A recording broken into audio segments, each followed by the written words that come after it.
Rupa-rupanya bisnes highway dekat Malaysia ni tak semestinya untung.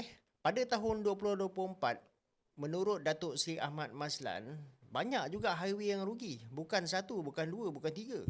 Akan tetapi, 12 konsesi yang dilaporkan merah dalam akaun masing-masing. Benda ni sebenarnya kalau kita fikir baliklah, dia taklah pelik sangat sebab banyak lebuh raya yang dekat Malaysia ni baru dibina berdasarkan jangkaan trafik yang tinggi. Akan tetapi pada realitinya, dia tak seperti mana yang diramalkan ataupun dirancang lah. Bila trafik tak cukup, jadi kutipan tol pun tak mampulah nak menampung kos operasi, penyelenggaraan, tenaga kerja dan juga bayaran hutang. Itu yang sebabnya mungkin ada beberapa highway yang rugilah. Dan lagi satu, kebanyakan kita sebelum ni beranggapan bahawa semua highway buat duit. Akan tetapi sebenarnya sebahagian besar juga yang struggle untuk kekal positif. Tapi bagi saya lah benda yang paling kita bagi perhatian dekat sini adalah risiko fiskal tersembunyi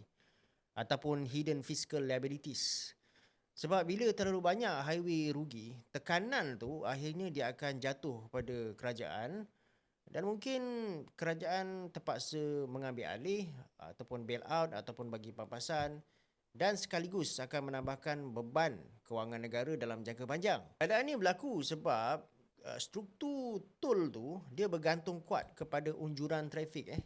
Kalau unjuran tu meleset, jadi kita boleh katakanlah seluruh model kewangan konsesi itu berpotensi untuk runtuh tau. Ini bukan benda yang main-main. Bila kerajaan terpaksa campur tangan, dia bukan je akan menambah hutang ataupun perbelanjaan, tapi juga akan menyempitkan ruang fizikal sektor penting lain macam pendidikan, kesihatan dan juga pengangkutan awam. Disebabkan tu isu kerugian konsesi tol ni, dia sebenarnya walaupun dia nampak macam masalah syarikat, dia adalah satu isu ekonomi nasional yang perlu ditangani dengan unjuran yang lebih konservatif, audit kos lebih ketat dan peralihan kepada model mobiliti yang lebih mapan.